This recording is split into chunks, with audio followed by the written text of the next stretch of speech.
Emigrimi masiv i të rinjve drejt vendeve të Bashkimit Evropian po lë pasoja të thella në zonat rurale të vendit. Të përballura me mungesë mundësish ekonomike dhe kushte të vështira jetese, shumë prej tyre po zgjedhin të largohen, duke lënë pas komunitete gjithnjë e më të zbrazura. Një nga zonat më të prekura është fshati Plezh, në bashkinë Vau i Dejes.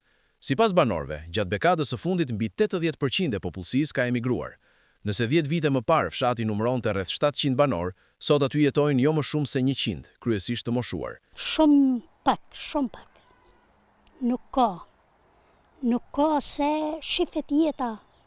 Ashtë e vështirë, ikun, sikur ka një këtjertë, ka met mosha jonë, kështu që a jeta shumë e vështirë, pra na ikun për një jetë më të mirë. Kaq. A ndikon të fuqia punëtore me punu tokën me bashkë? Po si s'nikon, ata që janë në moshën 50 vjeç, duhen me jetu këtu me fëmijët e vetë, se jo tanë, po një pjesë. Ata kanë nevojë me punu tokën, s'ka kush e punon. Mosha jeme nena pensionista në mjellën pak perime sa më ushqy veten. Në fshatin tonë nuk mund t'i gjesh 10 vetë, 3. Kurse mosha jeme, dikujt i ka dek burri, dikujt i ka dek gruaja, janë një njeri vetëm, kështu që jetë e vështirë. Fshati s'ka zonën e madhe. Komplet. Kur unë jam në pozicionin që jam unë një gru,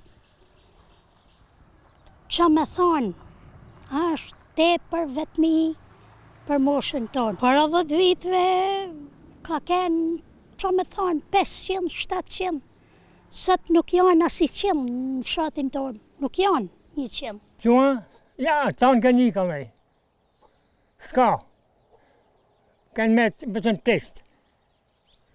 Qa me bama një kështu? Sa banor mund të ketë kjo zonë? Që di për zotën se janë shtu, po kanë ikë, s'ka. Trit s'ka ish zona? Ja. Asë një tonë kanë ikë. Pak ka, pak e bau. Pak as pak. Që me thonë? Ku ka një pjesë ma Kur madhe? kam fëmijët, jo shtetit më tonë. Unë vetëm jam. Vetëm fëmijët e mi kam jashtë. Vetëm. Që me bau? Ishtu është jeta këtu të ne. Po, me më ime në fëmijëve. Se vetëm i pension nuk përballat. Po mungesa e fuqisë punëtore, si ja bani? Që? Do këtë djerë. Si pasojë e këtij fenomeni, fshati Plezh po përballet me mungesë të theksuar të fuqisë punëtore, duke vështirësuar zhvillimin ekonomik dhe jetën e përditshme në zonë.